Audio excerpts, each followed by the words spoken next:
Caitlin Clark got a $5 million offer from Ice Cube's Big 3 League. Ice Cube just made it clear. Caitlin Clark is the name in women's basketball, and Angel Reese isn't even in the conversation. In a brutal reality check, Ice Cube openly admitted that Reese didn't get an offer to join the Big 3 League because she doesn't move the needle. Caitlin Clark, what she's doing doesn't minimize what they've done, but we should have been giving her the credit. We saw the ratings, we saw the merchandise sales, we saw the attendance, but y'all want to make it about something else. Oh, what about the women that laid the foundation? What about this? What about it? That ain't got nothing to do with Caitlin Clark. Caitlin Clark is box office. She's doing this. Meanwhile, Clark was given an unprecedented $5 million deal, proving once again that she's in a league of her own.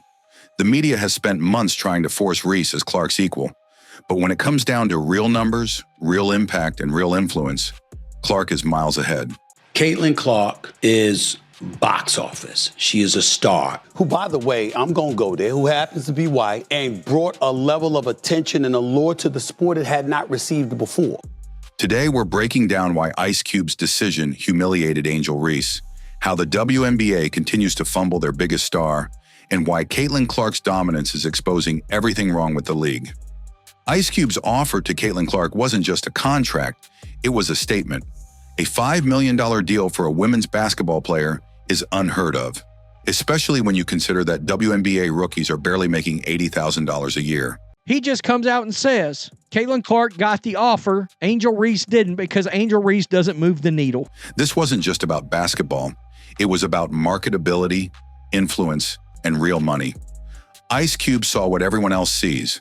Clark isn't just a great player, she's a brand. She fills arenas, breaks viewership records, and generates millions in revenue. That's why she got the offer. That's why Reese didn't. She would not make the financial impact that Caitlin Clark would have made. We've seen that with everything across the board. Attendance, ratings, revenue, the whole nine. Angel Reese might dominate social media headlines, but when it comes to putting fans in seats and driving actual revenue, she falls short. Ice Cube made it clear. Reese simply doesn't have the financial or cultural draw that Clark brings. Clark's impact is tangible. Everywhere she goes, ratings soar, tickets sell out, and merchandise flies off the shelves. One more thing on Caitlin, which makes her super valuable, is she is leading the WNBA in points generated, which means points scored and or points assisted on. She is leading the league by a significant margin, and she is doing this as a rookie with a fever team that is not comprised of a bunch of all-stars. The Big 3 League is built on star power, and Ice Cube had one goal: bring in someone who could elevate the brand. Caitlin Clark was that player. Angel Reese was not. This is what the media refuses to acknowledge. They want to push a narrative that Clark and Reese are rivals, that Reese is just as important to the game, but the numbers tell a different story. I believe her agents were hating on it because her agents that she has are also NBA. They got a lot of NBA guys that they make millions off of. So I think they was like, man, we don't care if she making more money. She's going to go back to the WNBA. We're going to keep everybody happy. We're going to keep making our money from the boys. Reese generates controversy, but controversy doesn't always convert into cash. Clark, on the other hand, is pure box office. Her ability to generate revenue is why leagues want her. It's why Ice Cube didn't even consider Reese. The reality is simple. When it comes to impact, Clark is the future, and Reese is just another player trying to keep up.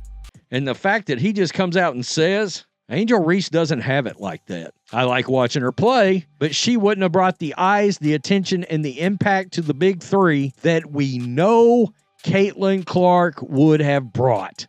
For months, the media has been pushing Angel Reese as the face of the WNBA.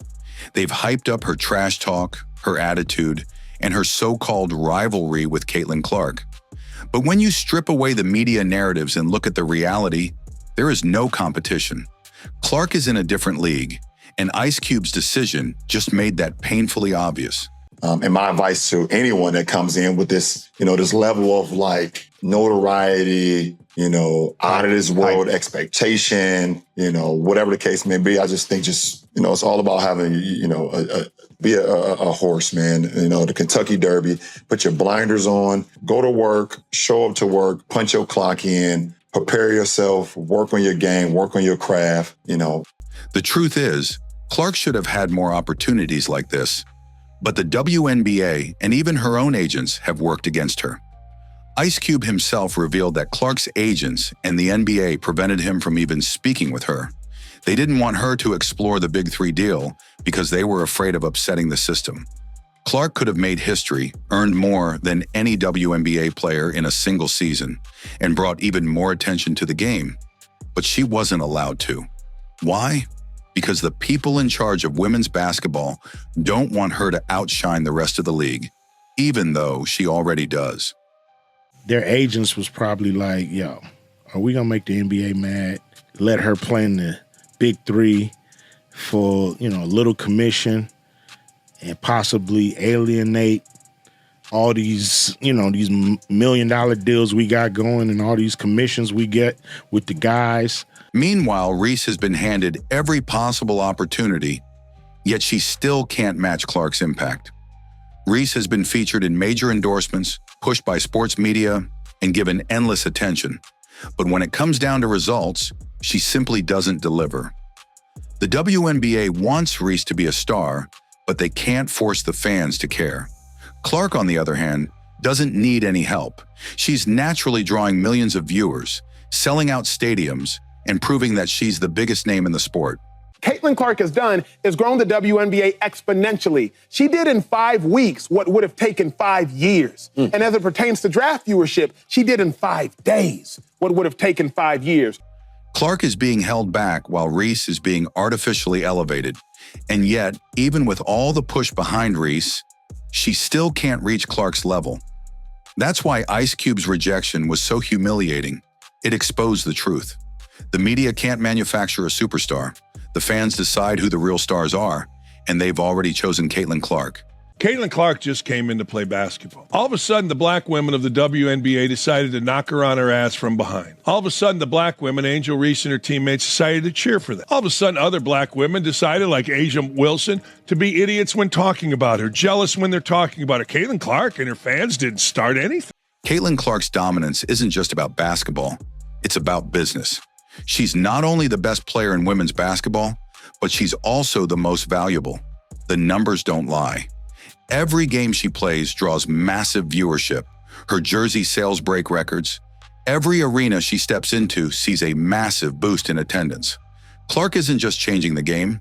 She's redefining what it means to be a women's basketball superstar.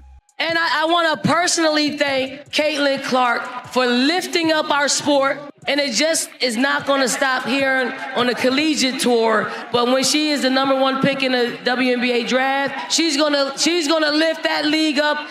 Compare that to Angel Reese. While she gets attention for her personality and social media presence, she doesn't bring in the same financial power.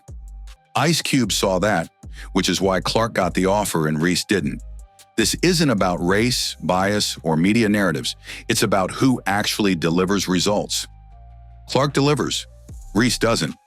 You take that same player and now you put her as the first professional female basketball player to play men's league at the highest level. Now it's an explosion of interest from people who can see if they can do it. So Clark's performances back it up. She's not just playing at a high level, she's setting records in every category. From most points by a rookie in WNBA history to leading her team in scoring and assists, she's proving that she's the player the league should be building around. Yet instead of embracing her, the WNBA continues to fumble the opportunity, just like they did when they tried to block her from Ice Cube's deal. Caitlin Clark is becoming the best player, not because she's white, because she's that good.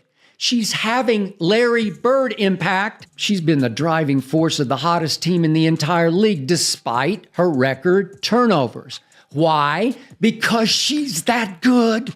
She's legit good. She's colorblind good. She's guilt-free good. She's apolitically good. Clark's dominance is undeniable. She's doing what no other women's basketball player has ever done, and she's still just getting started. The WNBA can either get on board and embrace their biggest star, or they can keep making the same mistakes and watch as other leagues, like the Big Three, try to capitalize on what they're failing to see. Either way, Caitlin Clark is the future, and no amount of media spin can change that.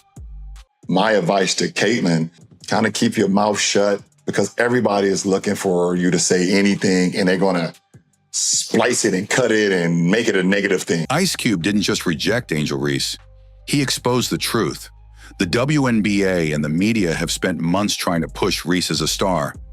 But when it comes down to real money, real impact, and real influence, it's Caitlin Clark who is leading the way. She got the $5 million offer. She's selling out arenas. She's breaking records.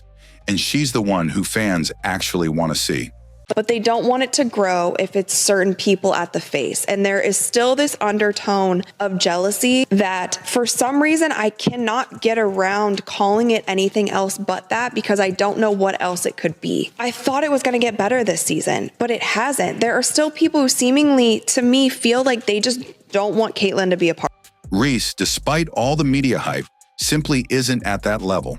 The question now is, how much longer can the WNBA afford to keep playing politics instead of recognizing the star they have?